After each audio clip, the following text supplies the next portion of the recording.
Welcome to LiveDaf, your online Daf Yomi Shir. Shalom Aleichem and welcome back. Today's Daf Yomi is Avodah Zarah Daf Mem Daled. We begin at the Mishnah, Amnam Gimel Amnam Beis, 3 lines off the bottom of the Amud. So we speak so much about an Avodah Zarah being forbidden for personal use, for any form of benefit. It's Asur Bahano. So what does a person then do when he encounters an idol, a statue, which is Avodah Zarah? We have a machlokes as to the preferred mode of disposal. Rabbi Yossi Omer, Sheichik, he's meant to grind it up, v'zoyra l'ruach, and toss it into the wind. Okay, so the particles will now disperse out of reach. That's one option. Or oy metaliyam, take the actual idol intact, toss it into the ocean, out of reach, so that nobody encounters it. Amr loy, the Chachamim responded to Rabbi Yossi. The first idea doesn't really work, because af hu nasa zevel. So although he's trying to get rid of it, trying to dispose of it permanently, but as he's doing that, it's going to turn into zevel, meaning those particles will eventually land someplace, land in somebody's field, on somebody's vegetable patch, and serve as fertilizer to aid and assist in the growth of his crop. So, although this is called zev zegorim, right? But Taisus brings that machlokes here is about the concept of this sort of joint effort taking place between the ground, the earth, and the fertilizer element as well. So they're both sort of joining forces. It's a joint effort to produce the ultimately produce the crop. Zeh v'zeh goyim. We have two causes. What happens when we have two causes? Chachamim are concerned. They say no. Even though one cause is permissible, the earth, but the second force, which is the fertilizer force, is usher. We have to reckon with it. We can't just ignore it. Shenamar, the pasuk says, "Lo yidbak biyadcha mu'umah min acherim." You can't partake in any way from the forbidden Avodah Zarah material. Apparently, Rabbi Yossi disagrees. He says, "Zeh v'zeh."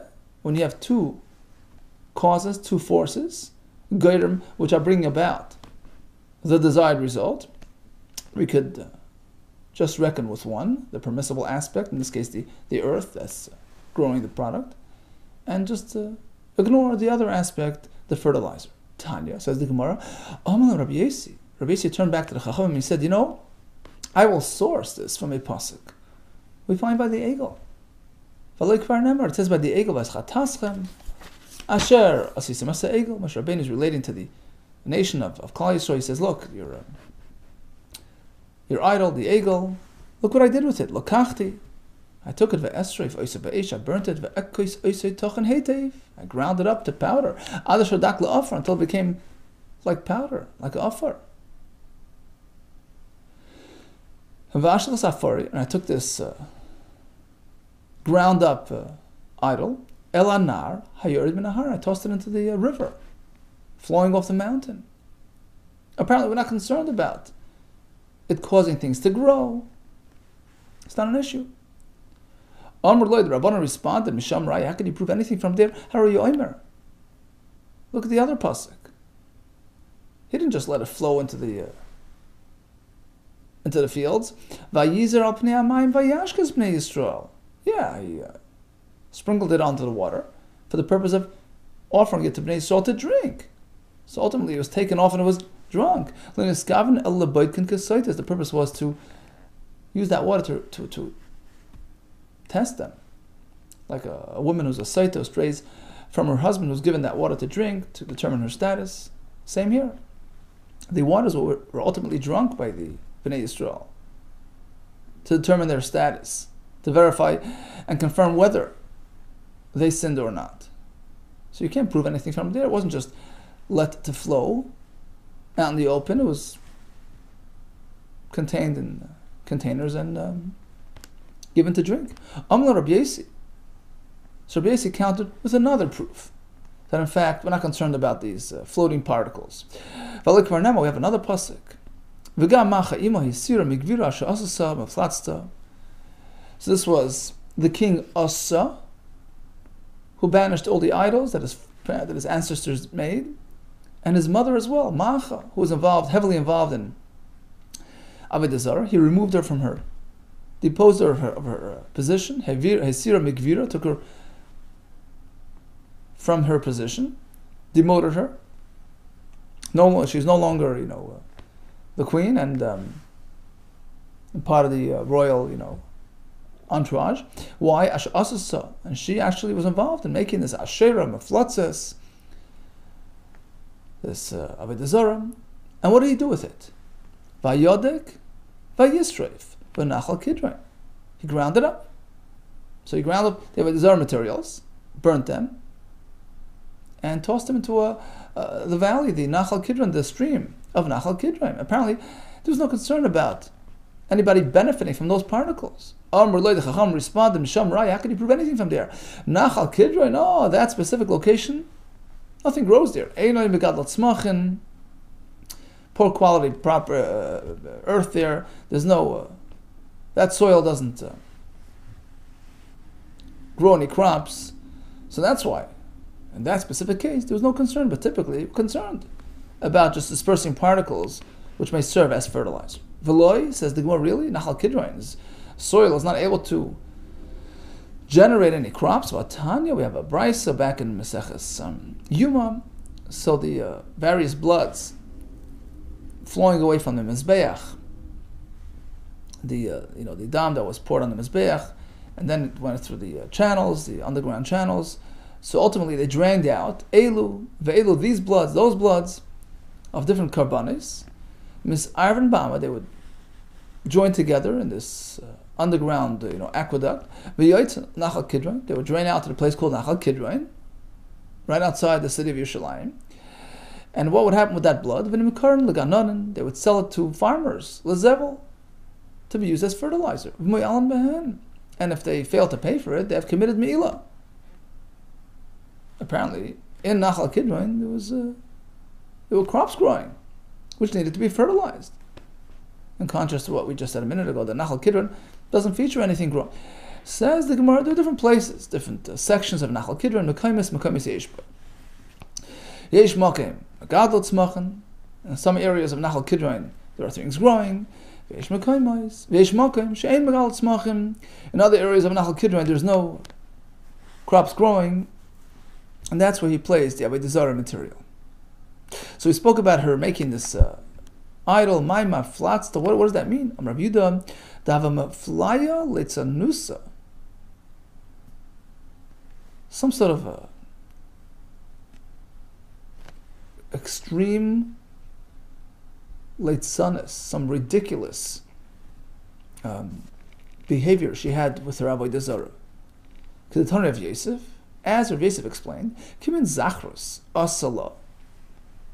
So she formed this male organ on the Avodah Zarah. And she would interact physically with the Avodah Zarah on a daily basis. Okay, continues Rabbi Yossi to prove his point once again that we're not concerned about these floating particles. We have a pasuk, Vikitas Nachash HaNachash. This was the king of Chizkiah. King Chizkiah, who also got rid of the Avodah Zarahs, including this item called Nachash HaNachash, this copper serpent produced by Moshe Rabbeinu back in the Midbar to save them from the snakes, right? So the Yidden eventually strayed and they worshipped it as though it has its own, source of power. So he went and destroyed it. He ground it up. Vikitas Nachash HaNachash Asher Asam Moshe. Presumably, he took the particles and he dispersed them. No, apparently we're not concerned about dispersing Avodah Zarah material. Amr Loi the Chacham responded, how could you prove anything from the Nachash HaNachash, which wasn't technically an idol? Misham Rai, how could you prove anything from there to your position? How are you Omer?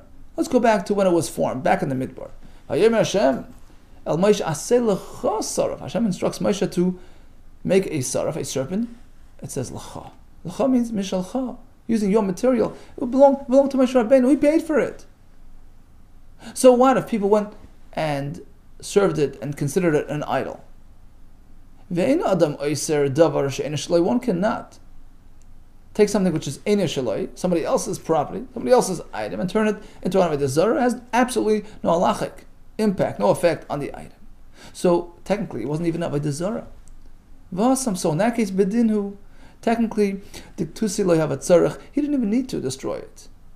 Elakiv on the chaz, but once he noticed that it was an object of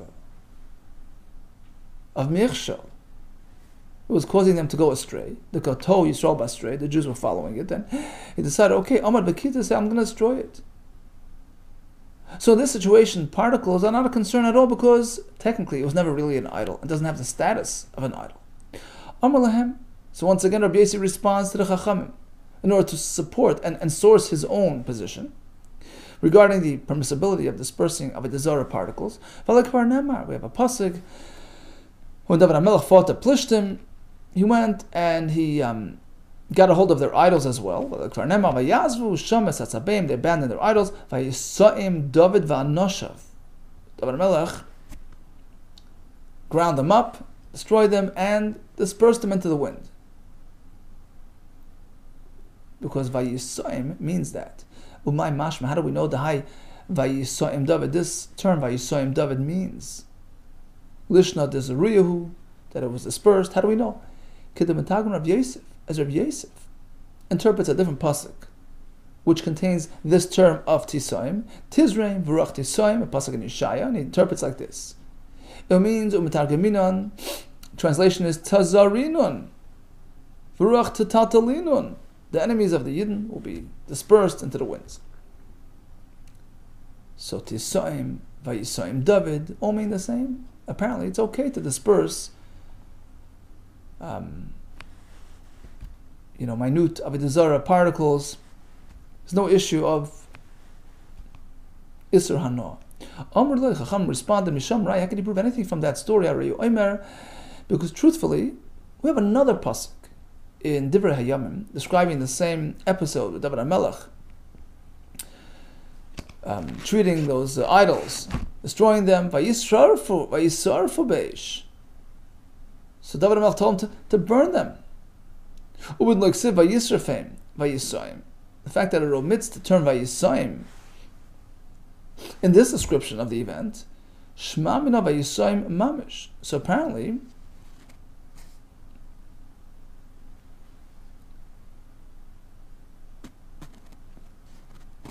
it wasn't.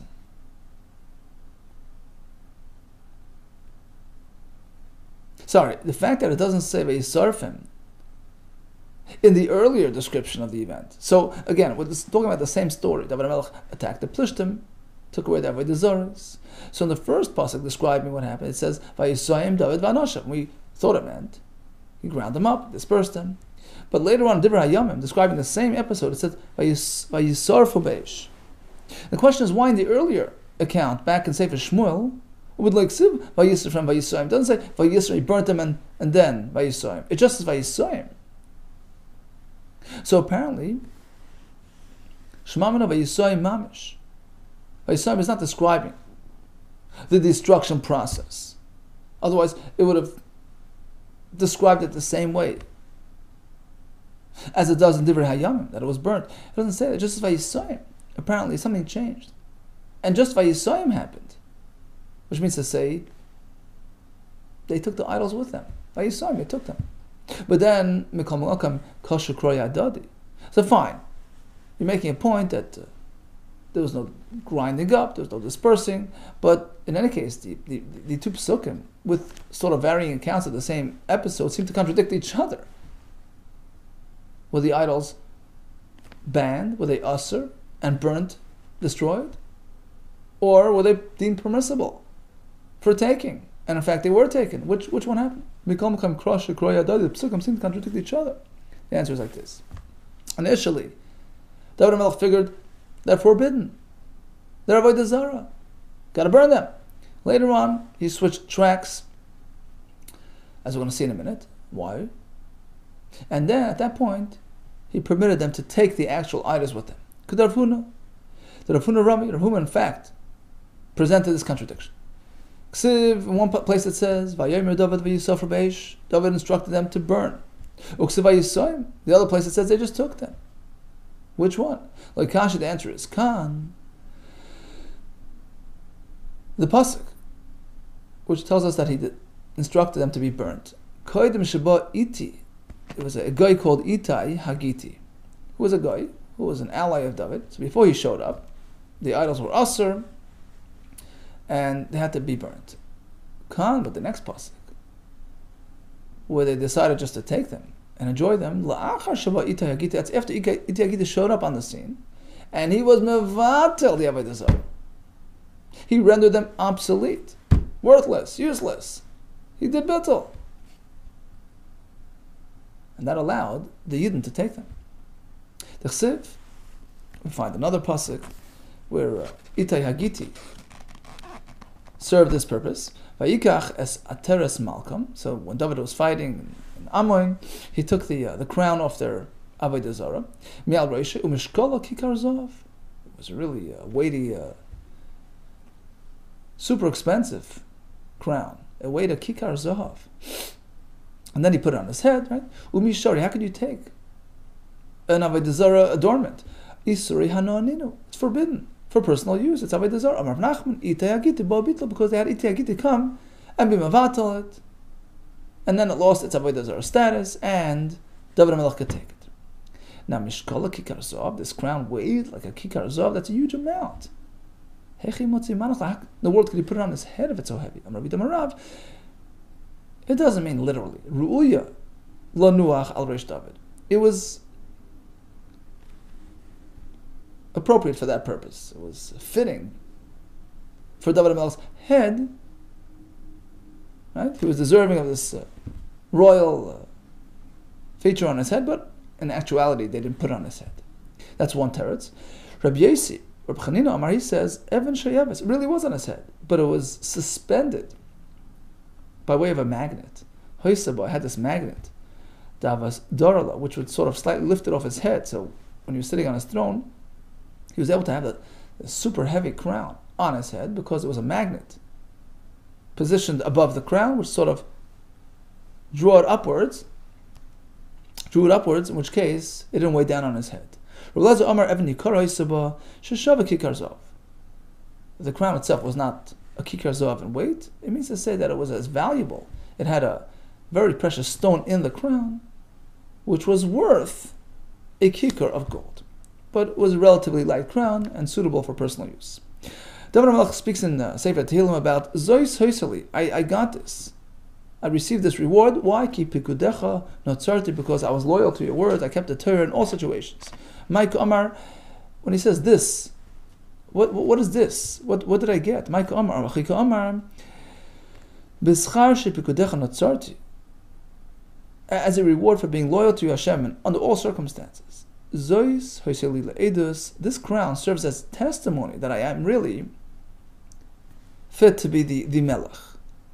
How did it testify? It's just an inanimate object. What kind of testimony does it provide? Ma'yedusa, Amar Shema Levi, because it fit him perfectly. Shayamanicha makam tefillin v'lamtoi. Lamta means it fit him perfectly. So he would place it, in the groove, the soft spot of the top of the head where you place your tefillin, and it would fit perfectly. And Taisa says it was miraculous because the crown was round, and that area on the head is not really round, so how did it just fit in there? And it did fit in like a perfect puzzle piece, and that was a raya that in fact he was fit to be king. Asks the Gemara, but why would he put it in the place of the tefillin? Where is the tefillin going to go? Right? In those days they would wear tefillin all day. He has to wear his tefillin. Rabbi Shmuel Rizal, no problem. There's room for both. There's room in that area of the head. Technically, you could put 2 boxes of tefillin there, so you had one tefillin and the crown was sitting nearby. We have a pasuk, Vayitziu as ben Amelach, Vayitnu olav es hanezer v'seidus. This pasuk refers to Yoash, the son of Achazio, and they were going to crown him as king. So they called him out, and they placed on him the Nezer and the Edus. Nezer is Uklila. Nezer is this crown that we're speaking about. And what is the Edus? Again, Amar Vidam Arav, the fact that it fit him, that's Eidus Hu Lo Beis David.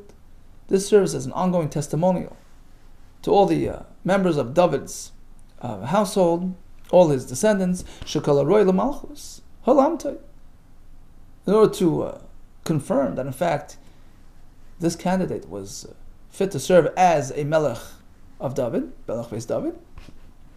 You check and see whether the crown fits him. Kol Aroi L'Malchus, one is meant to be a king, Halamtai, the crown would fit right on. The Rishalmi says that the crown had an interesting crossbar, right, going right through it, so it would only fit on somebody who had like a groove in his head to allow that bar to sit. However, if this member of David's household is not fit to be king, it wouldn't fit him. And certainly a fellow from a different family, so it wouldn't fit him. So we have this pasuk of Adoniah ben Chagis. This was when David HaMelech was already older, passing away, and Adoniah ben Chagis decided to establish himself, to nominate himself as the new king. Misnase Lamer, he would pride himself and boast and say, well, Ani Emlech, I'm going to be the next king. Omer B'Damarab. What does Misnase mean? How was he trying to establish himself? Shemisnase Laholma. He was attempting to have that crown fit him, but it didn't work. Lo Yolamtoi, it didn't work. And the pasuk says, "Vayasli rechav parashim mechamishim ish rotzim lafanav." He made for himself wagons, horse riders, and 50 men running in front of him. What's unique about these men? Vayasli, he crafted these men. What does that mean? They had something unique about them. They were great runners. Why? Ma'iro B'Sai. What's so great about them? Tana we learned in the Brayso, kulam nutulei tchel, because all these 50 had their spleens. Spleen weighs a person down. They had them removed. Surgically removed. In those days, they knew how to remove spleens. When you run on the thorns, it's hard to run. So they would remove their flesh. They were bared. Their kapos were gone. Their feet were bared from skin and flesh. So they can run on all types of terrain, including thorns and thistles. Continues the Mishnah. So we speak about Avodah Zarah materials which are asr, which are forbidden, right? Any element of Avodah Zarah is asr, even bahana. Here comes a Mishnah which describes something which sort of is affiliated with Avodah Zarah, but nevertheless was perfectly permissible. So we begin with the story Shal. The following question was posed by a fellow called Proclus ben Pluspus. Rashi says he was a min ovid kichavim. He was a goyish, a priest, an officer, who decided to pick a fight with Rabbi Gamliel. So he met him in the bathhouse. So he asked, Es Rabbi Gamliel ba'akoy, in the town of Akoy, Shei Rechatz b'merchatz, when Rabbi Gamliel was bathing in the merchatz, Shel Aphrodite. This Avodah Zarah called Aphrodite represents, I think, the planet of Jupiter. So it was a specific type of Avodah Zarah, which happened to be sitting, the statue happened to be sitting inside the bathhouse. And Rabbi Gamliel was using the bathhouse, despite the presence of this idol. So the guy turned to him. How could you do this? Doesn't say in your Torah, you got to keep far away from Avodah Zarah. You can't partake in any way from Avodah Zarah. What are you doing in the space of merchatz? Rabbi Gamliel responds with 3 curt words. Ein meshivin b'merchatz. We don't respond in a bathhouse. The Gemara later will explain that he didn't want to speak the very Torah, and in fact he even said these words only outside. Okay, so that was the initial response. Okay, when they were outside, so when he went out, he told this fellow, I've already answered for you. In fact, he had 3 answers. Why the bathhouse is unaffected by the presence of this idol. Number 1, I didn't encroach on her territory. She came into my domain. So first came the bathhouse, and then they imported the statue. So she can't affect the status of this bathhouse, right? Rashi says, her arrival cannot deprive the public of their access to this bathhouse, right? Number 2,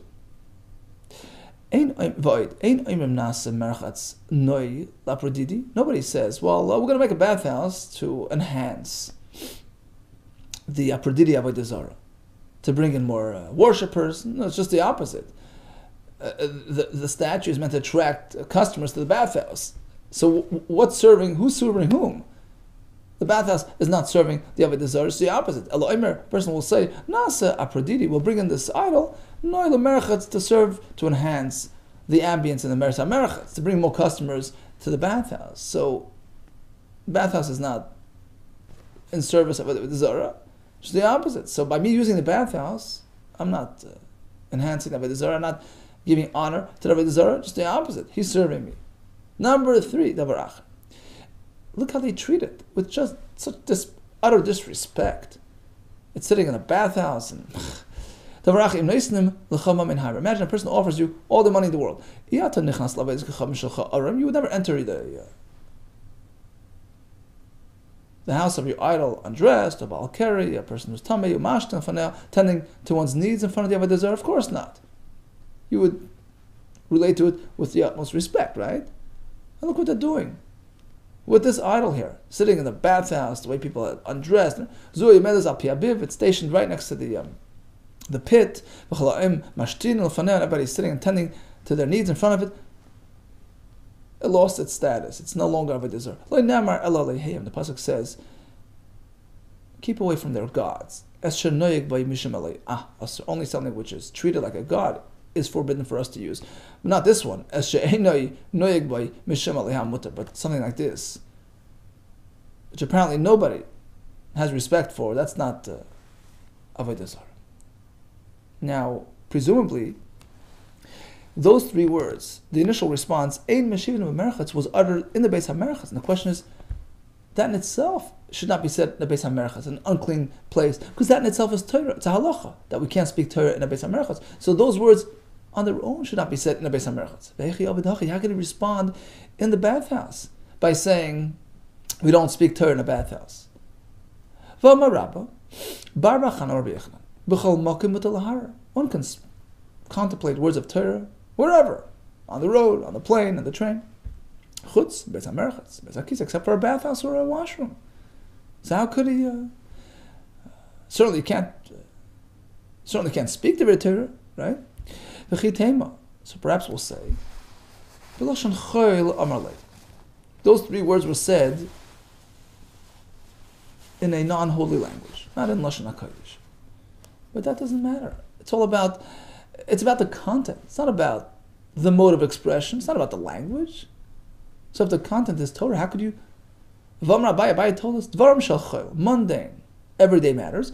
Mutar la'omrim b'lashon kodesh. If you're in a bathhouse or an unclean area, you can speak it in Lashon Kodesh, because again, it's not the language that concerns us, it's the content. And here the content is benign.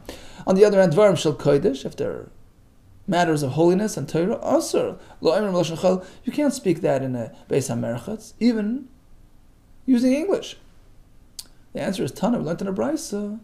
K'sheyatsa amar lo ein meshivin b'merchatz. He didn't answer while still in the bathhouse. He didn't answer. After he left, when he was outside, he explained himself. He said, no, I wasn't ignoring you.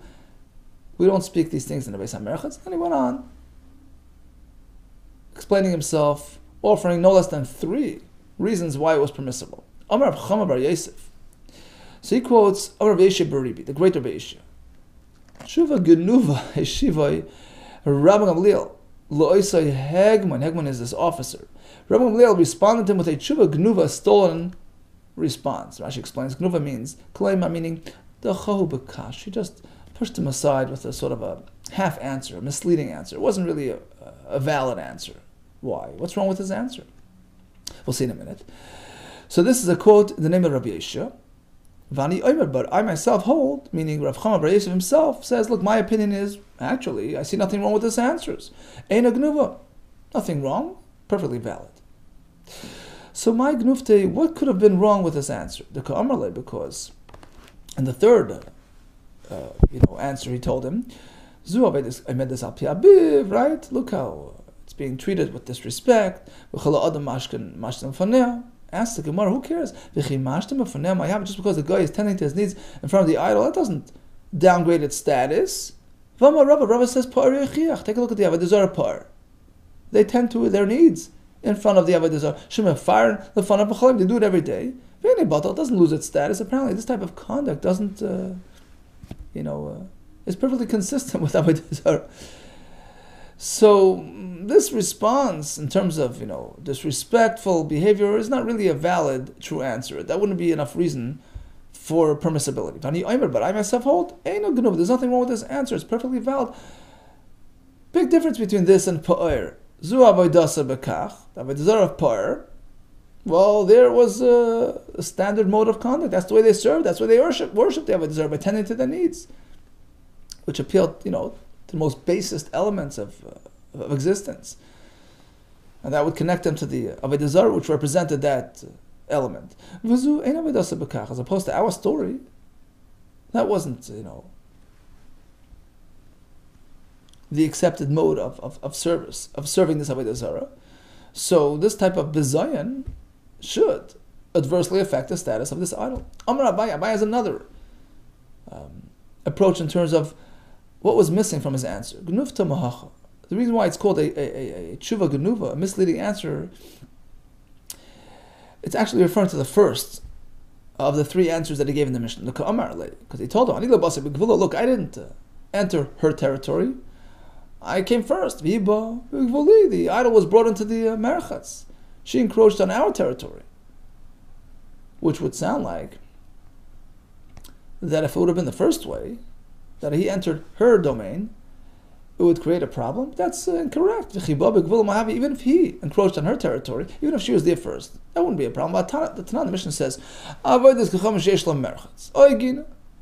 Avodah Zarah, happens to own a bathhouse, which is affiliated with the Avodah Zarah, or a garden. Can one make use of that facility? Yeah, you can have enough on those things. As long as you're not, expressing appreciation to the ministers and to the caretakers of the Avodah Zarah, which would accord it honor and give it respect. As long as you, keep back from that, you're okay. But you can't use the facilities if, in fact, you're going to reciprocate to the Avodah Zarah and give it covered. So, technically, you could use a merchatz even though it's fully affiliated with the Avodah Zarah and under its auspices. Abaye continues and he says, my opinion is, there was nothing wrong with his answer, because, if the Avodah Zarah is not receiving anything in return, then technically it's okay. But when Rabbi Gamliel, the great Rabbi Gamliel, the leader, comes and uses this facility, due to his sort of celebrity status, that in itself, his presence himself, conveys an endorsement, and that would be forbidden. Shaloi b'tevas Rabbi Gamliel. Rabbi Gamliel's free use of this facility is kebetevas acherim dami. Has the same value as another person using it and offering something in response, because his presence is considered honorable to Avodah Zarah, and that would be asr. So the only saving grace, so to speak, was because I'm not entering her territory, rather she came afterwards, in which case it was mutter. Rav Simon Bar Chia Amar Gnufta Mehacha. The incorrect element was actually this. So again, we're going back to the third response. To Kamar Lo, he turned to the guy and he says, Zui medes al abiv, v'chol adam mashtinim faneh. Look how disrespectful they're treating the Avodah Zarah. Who cares if they're doing that in front of the Avodah Zarah? Now we have a Mishnah. It doesn't really affect its status. The guy, gets upset and spits into the Avodah Zarah. Hishtim faneh tends to his needs. Gerura drags it on the floor. The Zarah goes outside, throws waste on it. Is that considered bittul? Harizu eina b'tela. It doesn't affect its status one iota. Why? Explains Rashi. Look, if you would have demolished it, broke it permanently, that's bittul. But here, he got upset. He got mad at his idol for having, after a hard day. So he dragged it in the mud. But he's gonna, right? Oh, sorry, we're gonna see that in a minute. I jumped ahead. So that's the kasha. That's the kasha. We see over here that conducting oneself in the presence of Avodah Zarah in a very disparaging, insulting way doesn't change its status. But I hold, this is Rav Simon Bar Chia, my personal opinion is that his answer was right on, it was perfectly valid. Big difference between Hassam over there, the fishata with the rasachala. He dragged it through the mud because he had a hard day and he's mad at Avodah Zarah. It's just, a temporary experience. Certainly, tomorrow he's going to turn around and make amends with his idol. That's why it maintains its status and is asr. Hacha, over here by the Avodah Zarah and the merchatz, it was placed there permanently. That's the utmost insult. It was situated in a very disrespectful setting, on a permanent basis. Of course, we fully understand Rabbi Gamliel's position that in this case it's no longer regarded as Avodah Zarah. Here comes a fourth approach. Rabbi Barula Amar Gunufta Mehacha. The misleading aspect of this conversation was actually related to the second answer that he gave him. To Amarli, he told him, Ein Oimrin, who's serving whom, right? Nas merchatz noila proditi. Nobody says, well, the bathhouse will serve as an enhancement to Avodah Zarah, bring in more business. No, just the opposite. Ala nas proditi noila merchatz. People say, let's bring the proditi to serve as an enhancer, to make the merchatz more popular. So that was his answer. So the misleading point is because even if it will be the other way, even if people tend to consider the merchatz as an enhancement, a beautifier for the Avodah Zarah, my obvious. What's wrong with using it? You can still use it. But you have a brisa. A person designates something, a facility or whatever, an item, for eventual Avodah Zarah use. I designate this building for Avodah Zarah. Okay, this glass, this cup, this goblet, doesn't affect its status until it's worshipped. You know why?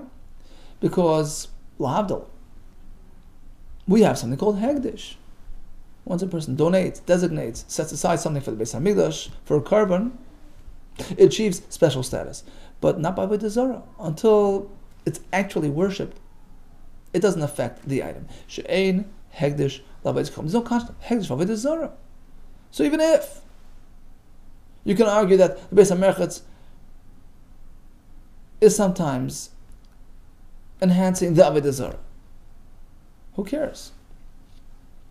The Beis HaMerchatz itself was not worshipped, was not served, so it's not Avodah Zarah, even though it was serving the Avodah Zarah, even was designated to honor the Avodah Zarah. But the answer, but Rabbi Ulu himself says, look, I don't consider this to be a misleading answer.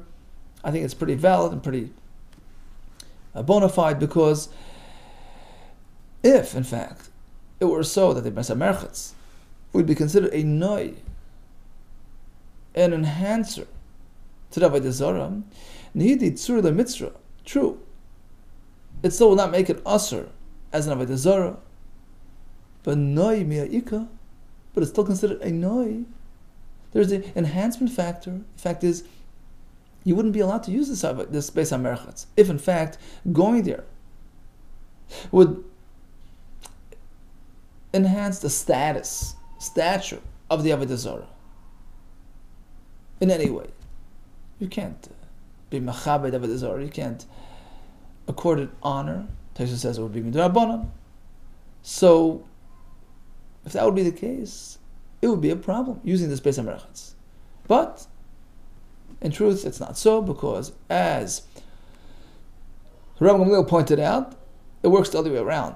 It was the statue brought into the Beis HaMerchatz to enhance the Beis HaMerchatz, to make it more popular, to attract more customers. In which case,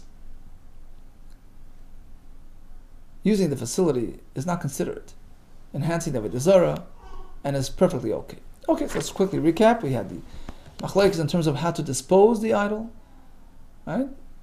Can we just grind it into particles and just disperse it? Rabbanan say no. We're concerned about the zev zegorim because it might play a role in developing crops. Rabbi Yossi says there's no concern here because zev zegorim is mutter. Just focus on the soil. Ignore the particles floating around, and their contribution to the process. We could just ignore that.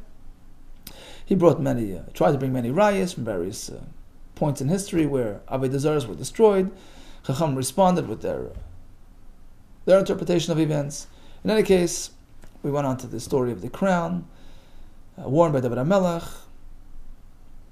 and subsequent kings,